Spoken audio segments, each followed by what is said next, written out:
So kung ano nangyayari sa buhay mo, I am God's treasure.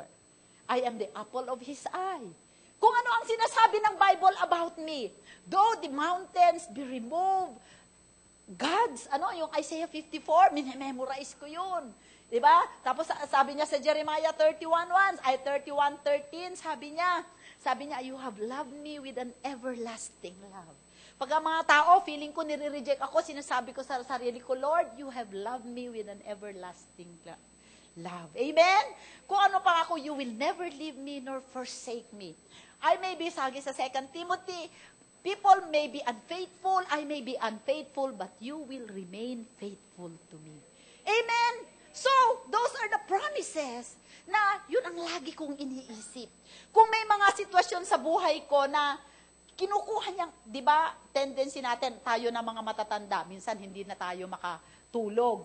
Sa dami iniisip natin, anak natin, mga apo natin, negosyo natin, ano natin. Kung ano iniisip, hindi ka tuloy makatulog. Sabi sa Psalm 127 verse 2, ang Panginoon nagbibigay ng masarap na tulog sa kanyang mga anak. Masarap ang aking tulog ngayon. Amen? So, gird the loins of your mind. Mag-isip ka ng patungkol kay Kristo. Then eventually, you will think like Christ, you will talk like Christ, you will act like Christ. Last slide. Sabi niya, so alam niyo yung think session, kung may mga iniisip kayong hindi maganda, palitan ninyo. I-divert. The world has seen Christianity. Tama? Let us move to reveal Christ Himself through us. Let us make Jesus known. Amen! Tayo po ay tumayo. Hallelujah! Thank you, Lord. Maraming salamat, Panginoong Diyos, sa iyong salita.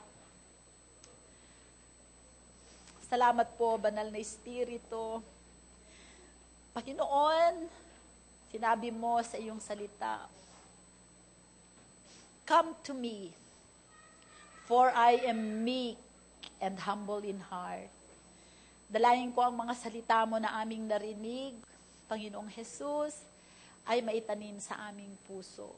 I-guide mo kami kung paano ka mag-isip. Turuan mo kami sa aming mga thinking sessions na ikaw, Panginoon, ang palutangin namin sa aming isip. Tulungan mo kami, Banal na Espiritu, na isabuhay ang mga salita mo. Desire ng aming puso na makita ka sa aming buhay sa tuwi-tuwi na, O God. Salamat po sa iyo, Panginoon. Ama, narito po ang mga anak mo, O Diyos. Ikaw ang higit na nakakaalam sa kanilang kalagayan, sa buhay. Ama, salamat po na katatagpuin mo sila. Father, I release your wisdom upon them. We believe that your wisdom will solve every problem in their lives. Father, I pray for a discerning mind and a discerning spirit, Panginoon. Salamat sa mga anak mo na naguguluhan. I release your peace and a sound mind. Sa mga anak mo na gagawa ng mahalagang desisyon sa panahong ito, dalayan ko ang guidance mo, Banal na Espiritu, sa bawat isa sa kanila. Sa anak mo na nangangailangan ng pananalapi, dahil enrollment ngayon, pasukan na, O God. Father, we believe that you are our provider, and we release your mighty provision upon them. We charge your angels, O God, to get the provision and supply to them, O God. Salamat po, gagamit ka ng tao na, Lord, magkakaroon ng pabor sa kanila. Sa mga may sakit, I release healing and I decree and declare, you are healed in Jesus' name. I release strength to you in the inner man, strength in your marriage, strength in your mind, strength in your spirit, strength in your pocket, and strength in your body. Father, we thank you and we give you praise. In Jesus' name, amen. Palapakan po natin ang Panginoon. Hallelujah. May natutunan ba kayo? Hallelujah.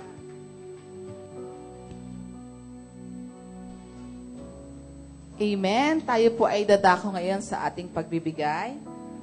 Diba? Nakita naman natin yung mind ni Christ. So may tanong ako sa inyo, do we have the mind of Christ today? So, alam na natin ang the power of giving. Diba? So sabi nga, in God's system, the more you give, the more you receive.